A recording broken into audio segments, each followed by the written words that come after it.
Welcome to today's video. We're exploring a reality many high earners in high cost of living areas face: the pressure to stay at home to save money, even when the environment is toxic. To set the stage, we'll examine why mental health can and often should outweigh the pursuit of perfect financial optimization. By the end, you'll have a framework to decide when it's time to move out, how to plan that transition safely and smartly, and how to support your mental well-being afterward. Let's begin.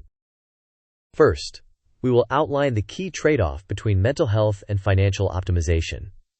Next, we will identify specific red flags that signal it's time to leave. Then, we will examine the numbers and show why many high earners can, in practice, afford to move out with adjustments. After that, we will walk step by step through a practical 90-day move-out plan. Then, we will focus on the post-move healing phase. Finally, we will test your understanding with a short quiz and wrap up with key takeaways. Before we proceed, a brief disclaimer.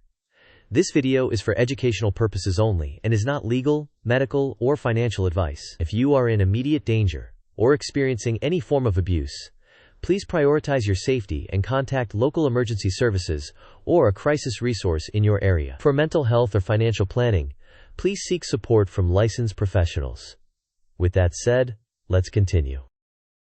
Now, let's frame the central trade-off. In high cost of living areas, it often appears wise to stay with family to maximize savings. However, if the home environment is hostile, characterized by constant criticism, controlling behavior, emotional volatility, or invasive boundaries, the psychological toll accumulates. The controversial but crucial point is that financial freedom is meaningless if your mental health is deteriorating in the process. Moving on, we'll identify the concrete red flags that signal it may be time to leave. Next, here are the key red flags that it's time to move. First, chronic anxiety, dread, irritability, or sleep disruption associated with being at home. Second, escalating conflicts, verbal aggression, or controlling behaviors. Third, privacy violations such as unauthorized entry, snooping, or monitoring. Fourth, sabotage of boundaries, therapy plans, or self-improvement efforts. Fifth, noticing that you are postponing independence due to fear, guilt, or manipulation rather than a strategic plan. If these are present and persistent, the decision flowchart suggests prioritizing a move-out plan, while testing boundaries only if the situation is safe and stable. Now, let's examine the numbers that often make moving achievable for high earners. To make this concrete, here's a sample budget for someone with approximately $6,000 in monthly take-home pay. Rent and utilities at 35% come to about $2,100. Food and household at 12% total $720. Transportation at 8% equals $480. Insurance and health also at 8% equals $480. Debt payments at 10% equals $600. Savings and investing at 15% equal $900. Therapy and wellness at 5% equal $300. Finally, buffer or discretionary spending at 7% equals $420. These percentages can be adjusted. The point is that even in an expensive city, many high earners can afford rent by trimming discretionary categories, considering roommates, or downsizing expectations. Next, we will visualize allocation with a diagram. This pie chart illustrates how a balanced budget can dedicate a meaningful share to rent while still preserving savings, debt payments, and therapy. The visualization reinforces that therapy and wellness remain a protected category, not an afterthought, and that the buffer provides flexibility for unexpected costs. Now, let's move into the practical plan to transition out within a clear timeline. To make progress tangible, here is a structured 90-day plan. In weeks 1 and 2, clarify your safety plan and boundaries, document incidents, and confide in one trusted person. In weeks 2 to 3, create a lean budget, set a target rent, and decide between roommates and a studio. In weeks 3 to 4, gather paperwork including identification, pay stubs, a credit report, and references. In weeks 4 to 6, search intensively, tour properties, apply, negotiate, and secure a lease. In weeks 6 to 8, downsize by selling or donating items and pack light.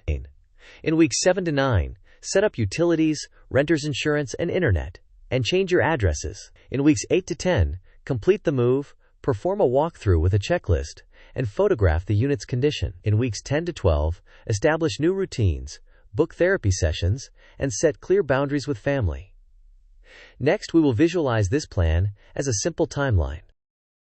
This timeline shows each phase in order, from safety and boundaries to budgeting, paperwork, apartment search, downsizing, utility setup, moving, and finally post-move routines and therapy. The visual emphasizes sequencing and helps you allocate realistic time windows to avoid overwhelm. With logistics in place, let's compare the trade-offs of staying versus moving.